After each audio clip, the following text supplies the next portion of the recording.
Good evening. Welcome to South Asia Newsline. I'm Arjun Chaudhary. Here are the top stories we're tracking for you on Wednesday, the 8th of July. Indian Prime Minister Narendra Modi reaches Russia for BRICS summit.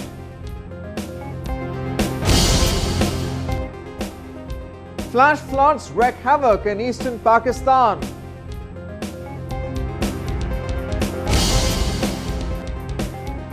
And Bollywood wishes newlyweds Shahid Kapoor and Mira Rajput. And now for all the details. Indian Prime Minister Narendra Modi on Wednesday reached Russia for a 3-day trip to attend key summits. He's likely to meet his Pakistani counterpart Nawaz Sharif and also hold talks with Chinese President Xi Jinping on the sidelines of the two events. Indian Prime Minister Narendra Modi arrived in Ufa to attend the BRICS and Shanghai Cooperation Organization summits from July 8 to 10th. BRICS nations comprises of Brazil, Russia, India, China and South Africa. The first meeting of the newly formed Development Bank and improving economic cooperation and exploring the possibility of trade in local currency will be the agenda of the 7th BRICS summit. Earlier in the day, he wrapped his 2-day trip to Kazakhstan before leaving for Russia. He was accorded a ceremonial welcome by Kazakh President Nursultan Nazarbayev at the Akorda Presidential Palace in Astana before holding a delegation-level talk on Wednesday. Both the sides agreed on boosting bilateral relations in terms of trade and investment. The leaders also discussed on expanding collaboration in mineral sector. Prime Minister Modi said the potential of cooperation between both the countries was positive. Kazakhstan is our biggest economic partner in the region. But our relations are modest compared to our potential. We will work together to take economic ties to a new level.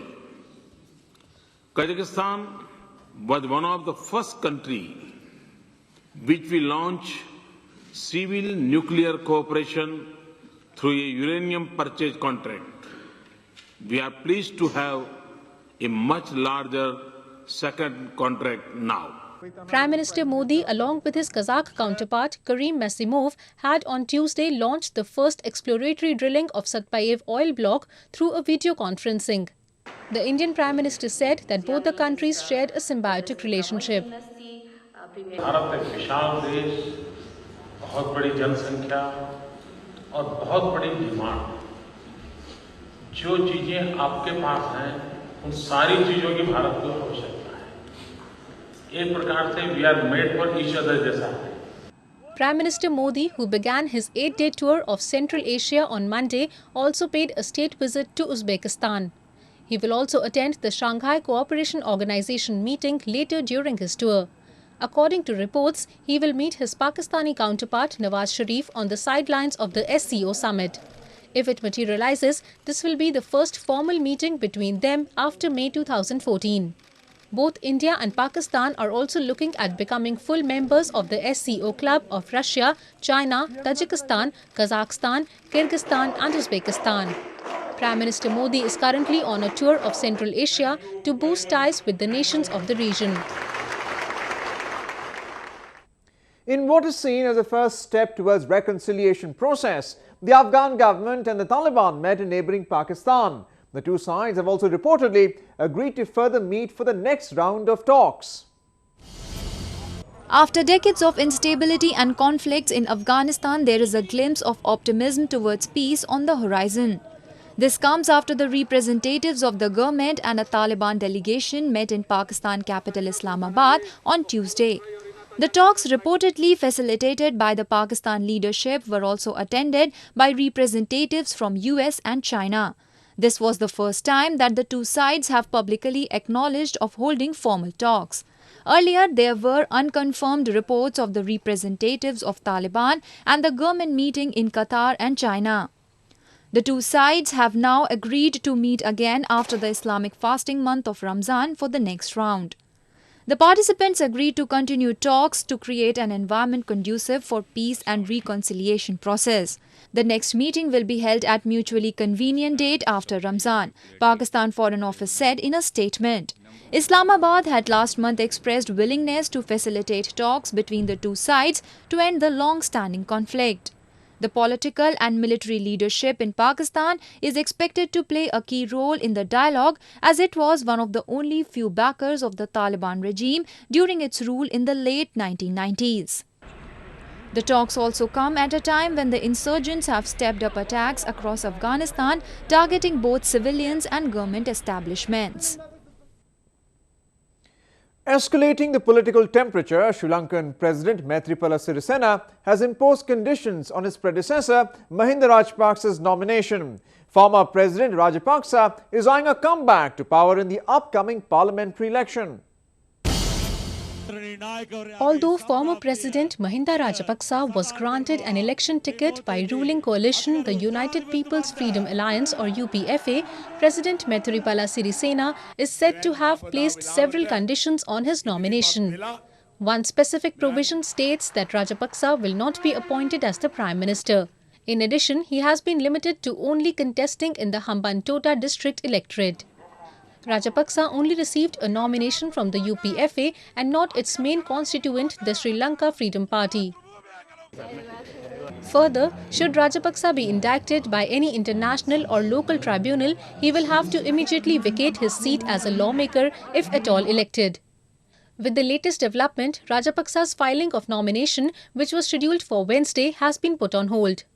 Rajapaksa ruled the island nation from 1995 to 2015 and is known to have led the military crackdown on Tamil civilians during the country's civil war. President Sirisena has reportedly been favouring current Prime Minister Ranil Wickremesinghe and former President Chandrika Kumaratunga in the general elections scheduled for next month.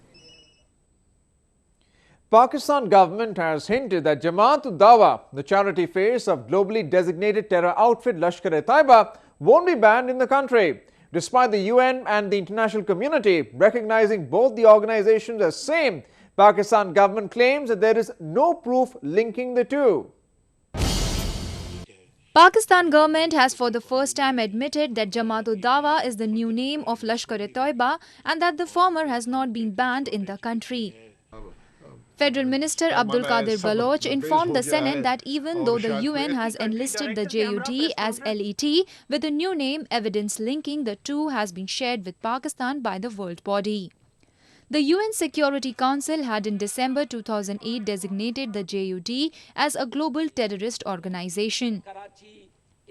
The resolution mandated all member countries to ban its operation on their respective soils. Even though Pakistan had imposed a temporary ban on its activities, the JUD was later allowed to resume its operations. At present, it is only placed under a watch list. The JUD operates a network of seminaries and also collects large funds in the name of charity, which it in turn uses to support its terrorist training camps across the country. Despite repeated promises by the Pakistan government to crack down on terror organizations operating in the country, the JUD has regularly escaped operational ban. Many see this as a result of the proximity between JUD founder Hafiz Saeed and the political and military leadership of Pakistan. Saeed, who also heads the LET, is one of India's most wanted terrorists, mainly for his role in plotting and executing the 2008 Mumbai terror attack.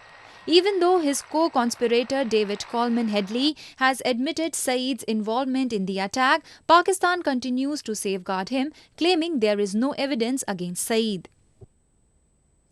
Pakistan's eastern Punjab province has been put on a flood alert after at least 8 people were killed due to heavy rains. In many places, residential areas have been inundated, leaving people stranded in the open. Rivers also flowing above danger mark, making the situation worse. Emergency teams have been pressed into services as the rains show no signs of slowing down. Authorities have issued a flood warning to locals and advised them to stay indoors. Punjab has been experiencing monsoon rain since last week. According to weather officials, the downpour, which gained strength, is expected to continue for a couple of days. The civil society in Myanmar has stepped up its demand towards demilitarization of politics and constitutional changes. While marking the 1962 military crackdown on students, Activists also sought an end to the military veto in the parliament. Scores of activists took to the streets of capital Yangon on Tuesday to mark the 53rd anniversary of the military operation on a student uprising in the country. Dozens of students were killed when the military junta, led by Dictator General Ne Win, crushed demonstrations in 1962. The crackdown had culminated with the blowing up of the historic Student Union building at Yangon University. Myanmar emerged from 49 years of military rule in 2011 and is now run by a quasi-civilian government. Its constitution, however, reserves a quarter of the parliamentary seats for the unelected members of the armed forces, giving it an effective veto power. Dozens of students on Tuesday also registered their anguish over the power the military enjoys in the country's politics. Many said years on they still live under the threat of the forces.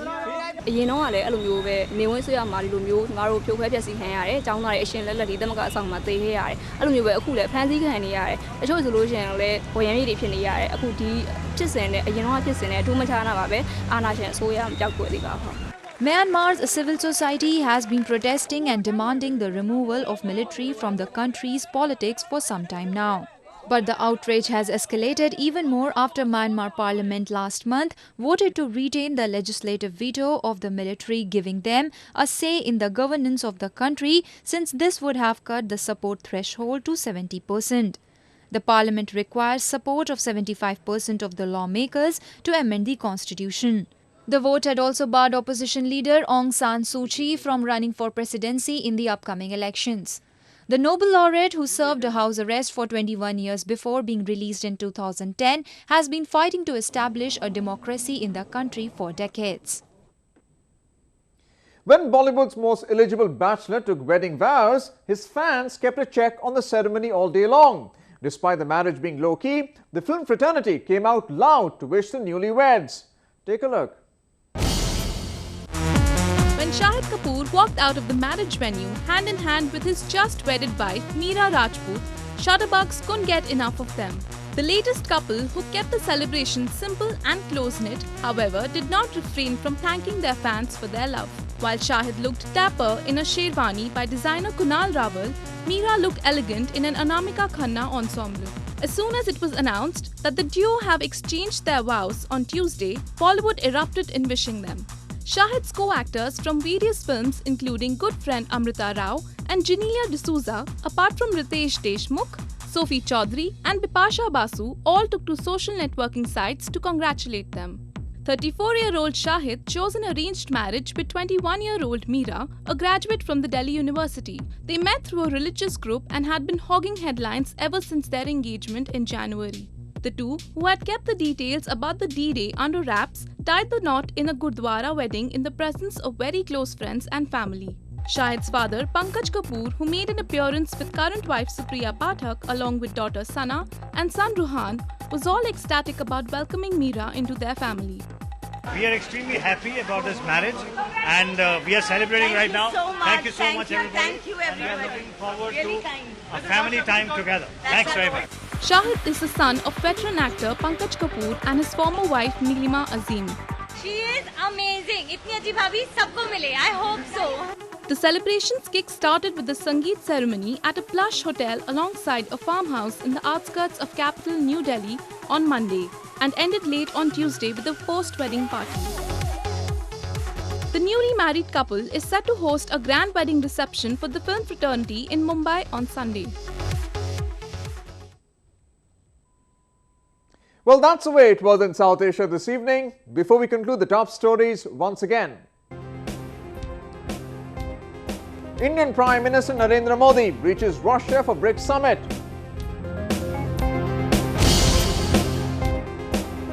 Flash floods wreak havoc in eastern Pakistan.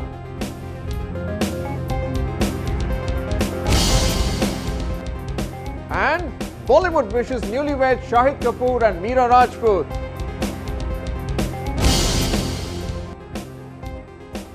Now our viewers can watch the show on SouthAsiaNewsline.com. We can also visit us on Facebook.com/SAsiaNewsline and follow us on Twitter @SAsiaNewsline. That's all in tonight's edition. We'll see you same time tomorrow. Good night.